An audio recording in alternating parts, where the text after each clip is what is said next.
Bismillahirrahmanirrahim. This is lecture number 4.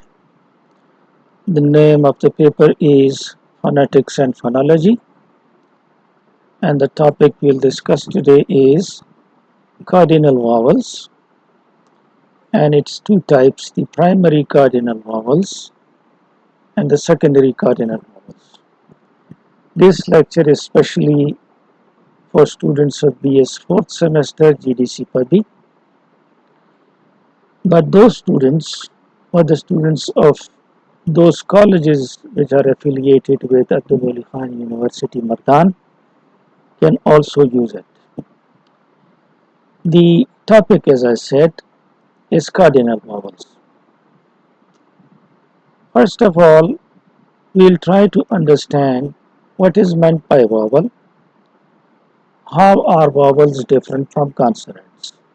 We have done this in previous lectures, however, we can repeat it here. You know that consonants are articulated when there is a kind of blockage, or when there is uh, when the air coming or rushing out of the mouth is blocked uh, in the mouth somewhere by the articulators. It is blocked either fully or partially, and as a result consonants are produced.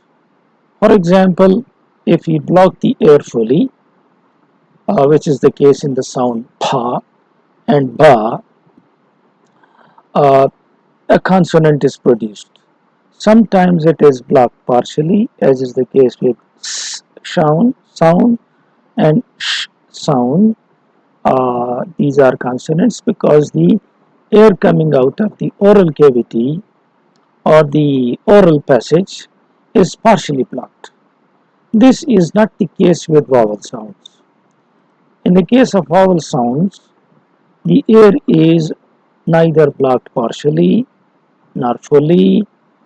The air passage is free, and there is no blockage. And vowels are produced in this way when the air coming through the oral passage is not blocked, neither fully nor partially. Now coming to the cardinal vowels, a few facts need to be remembered. Fact number 1 is that these vowels, which are referred to as cardinal vowels, they are actually reference vowels. This is very important to say that cardinal vowels are a set of reference vowels.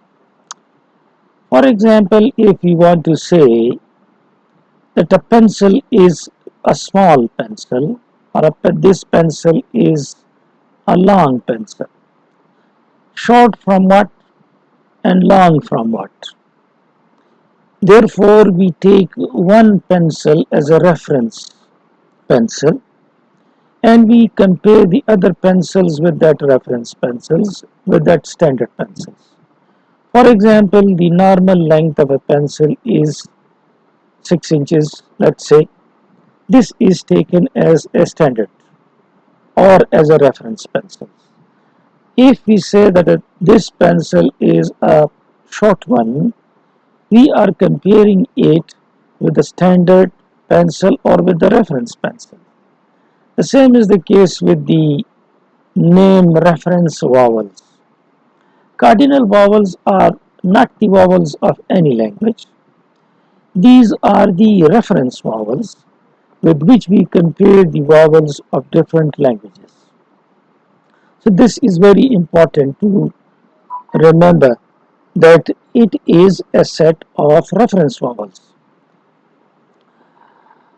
For example, if we take the word feet, in which we have E vowel, this vowel is very close to the cardinal vowel number 1. This is the cardinal vowel number 1, and if you listen to it, this is the IPA chart, and you can listen to it. This vowel sound E. This is the vowel sound. It is very close to the vowel sound we have in feet.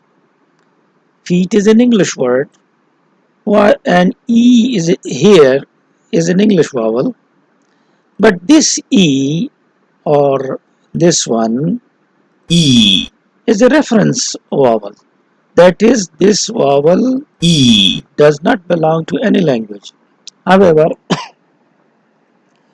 we can compare uh, the vowel in the feet, which is of the English language, with the cardinal vowel, which is a reference vowel, and we say that the vowel E is more or less equal to or is similar to the first vowel, E vowel.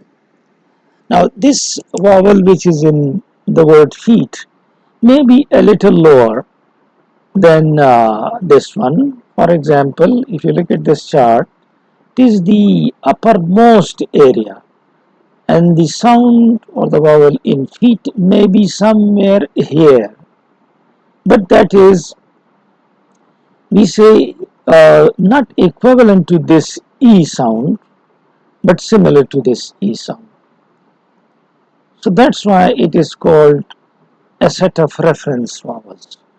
So it is cardinal vowels is defined as a set of reference vowels, and they are used for describing the sounds of languages. The sounds of languages are not these cardinal vowels. The sound of languages are described with reference to these vowels. And we give the example of feet, which we say is um, more or less similar to cardinal vowel number 1, E.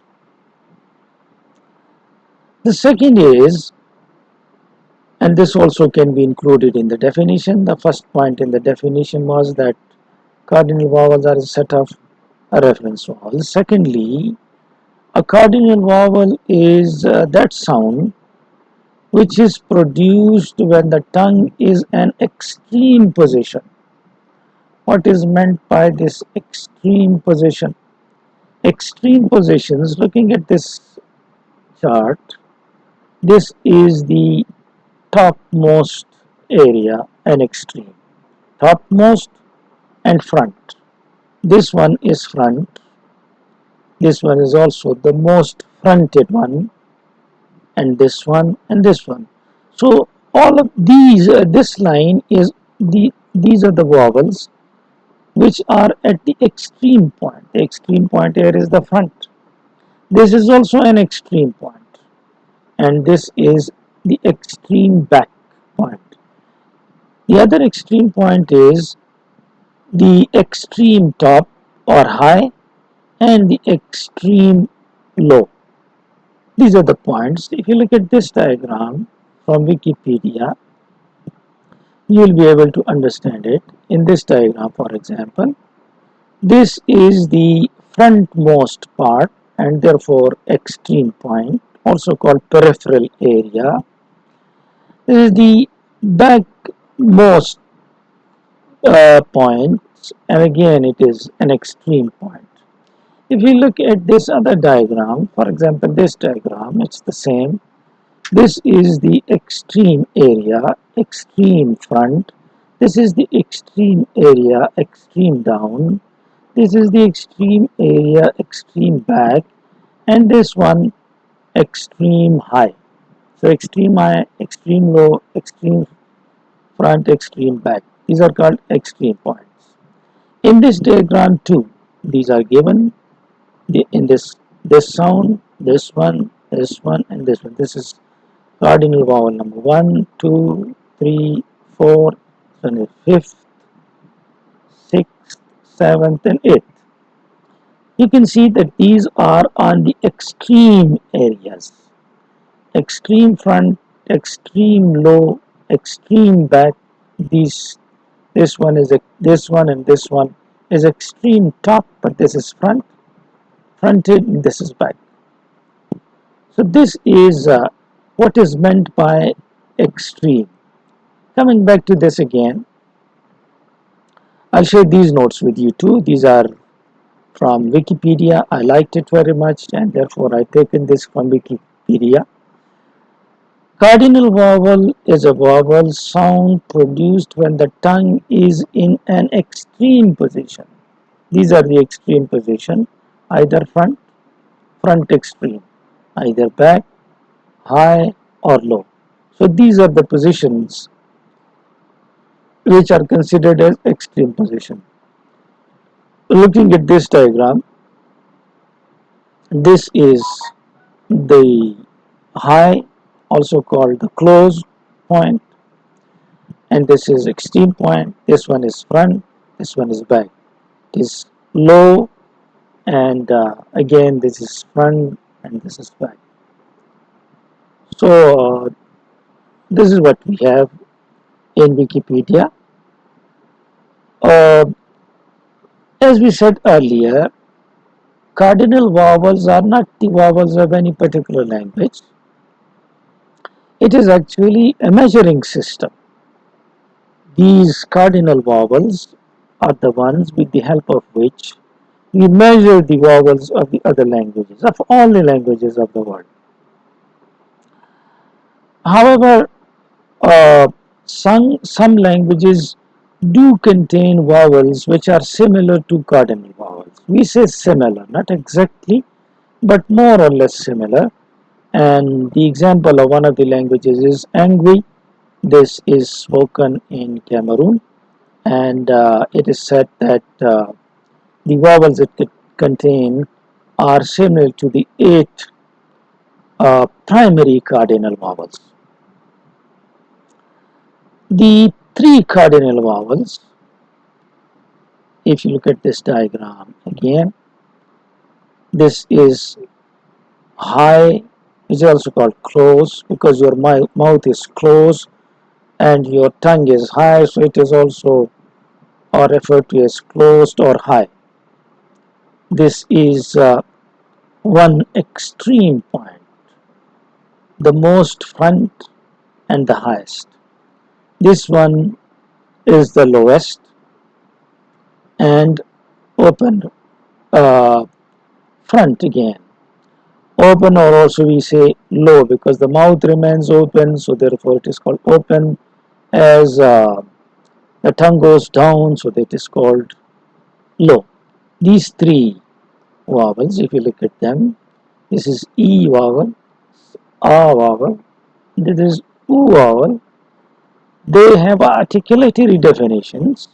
Articulatory definitions means that we can find out the exact locations of these 3 vowel sounds.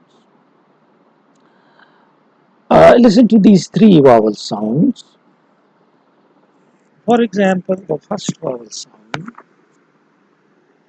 which can be defined because it has a specific position, E, is this one.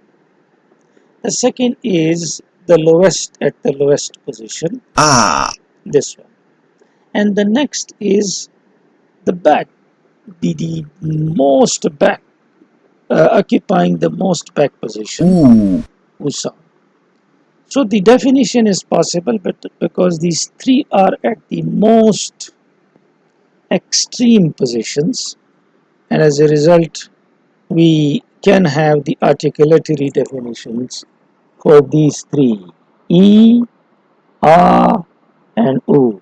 They have articulatory definition in the sense that E is produced with the tongue as far forward and as high in the mouth as possible. No friction is produced and the position of the lips is spread. When you say the word E, the lips are like this, they are not like this, they are spread. In the case of U, the lips are protruded forward. Protruded means to put them to the forward position like this. They are not spread. While U is pronounced when tongue is as far back in the mouth and as high in the mouth as possible. So the first one was high at the highest point, but that was front. This one is also at the highest point, but it is towards the back. This is E, the at the highest point, and this one is at the highest U, point again. The difference is that E, this sound is fronted while this is U, towards the back. So this is the difference. Uh, then we have this next sound, ah sound. Ah sound is the position of ah sound is such that your tongue is as low and as far back in the mouth as possible.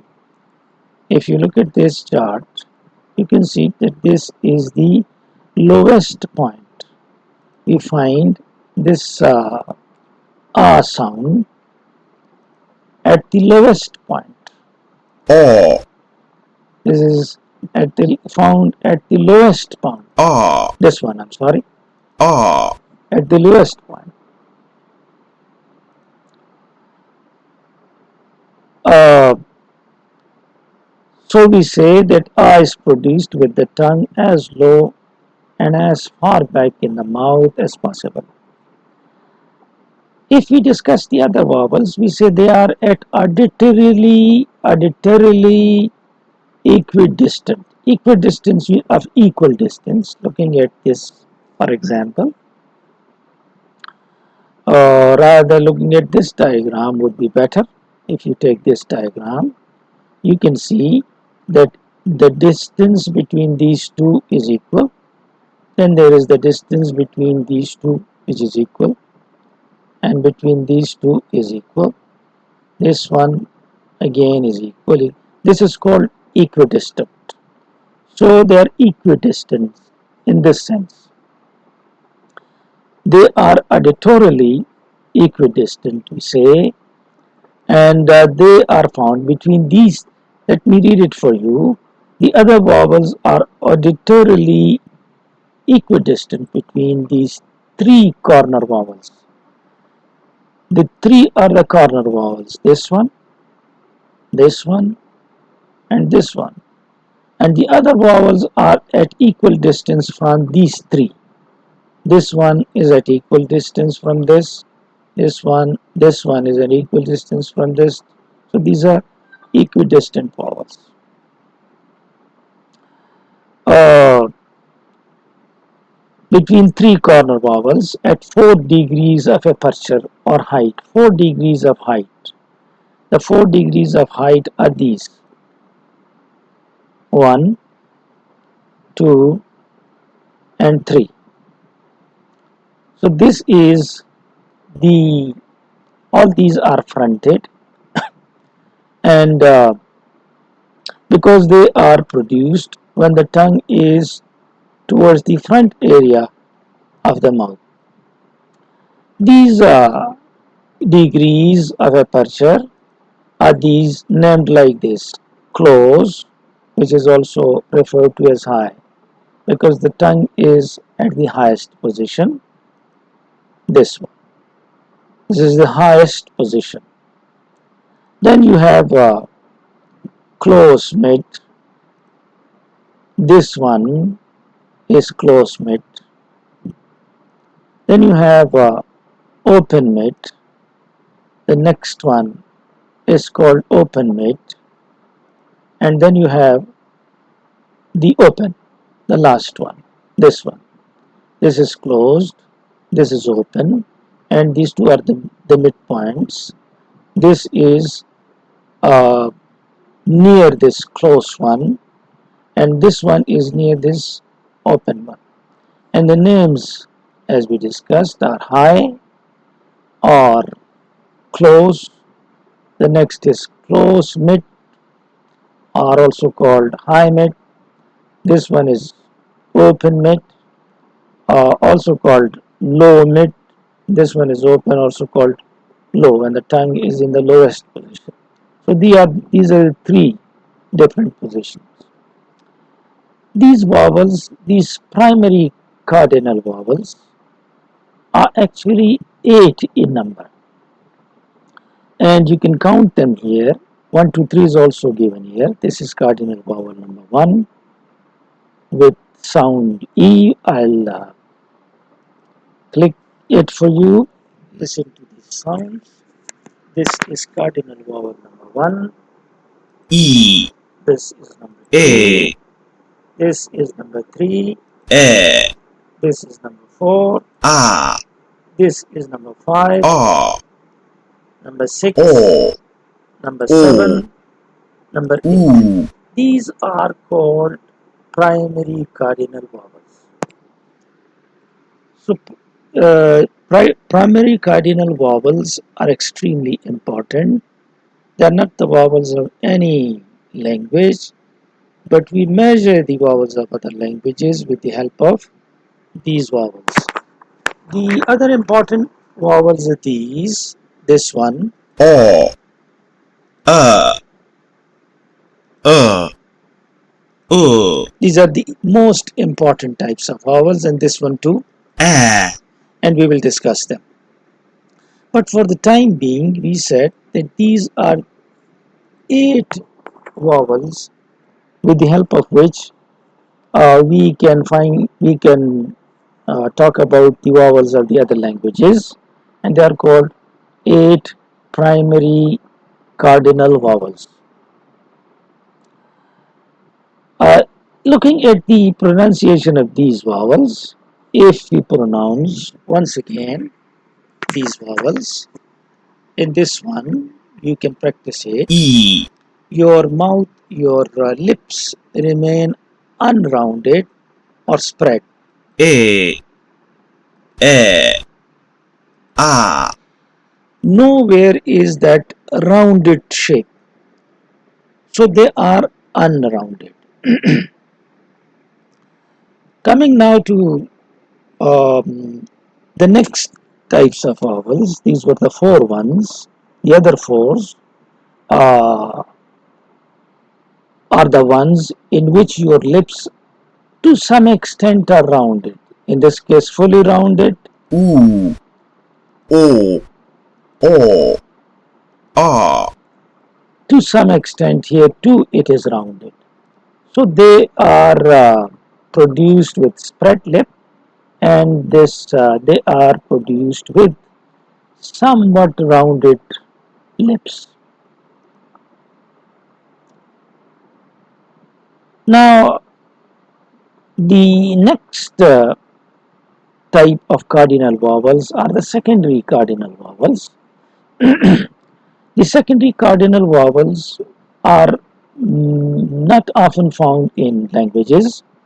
They are very rare, uh, and the secondary cardinal vowel means that you produce vowels with the same vowels with rounded lips. Now these are not rounded. E, A, A, and A. They are not rounded. But if you pronounce this word with rounded lips, this sound with rounded lip, then it will be the secondary vowel, secondary cardinal vowel. For example, this one E, is pronounced with rounded lips like this. U, You round your lip like this and pronounce it at the same vowel E, and it becomes E, because there is no other way. It is very strange for us. It looks very strange for us because these are rare sounds. E, This is the normal primary cardinal vowel, but if it is pronounced with rounded lips, E, this one, it becomes the secondary consonant vowel. I'm sorry, the secondary vowel. This one, E, if pronounced with rounded lip, E, is like this, and this is the secondary vowel. ah, This is the primary one. This is the secondary one. ah, The primary one. Now all these primary vowels are with round lips, which you reverse this, and this one, which is a primary ah, vowel, is, and there is rounding of the lips.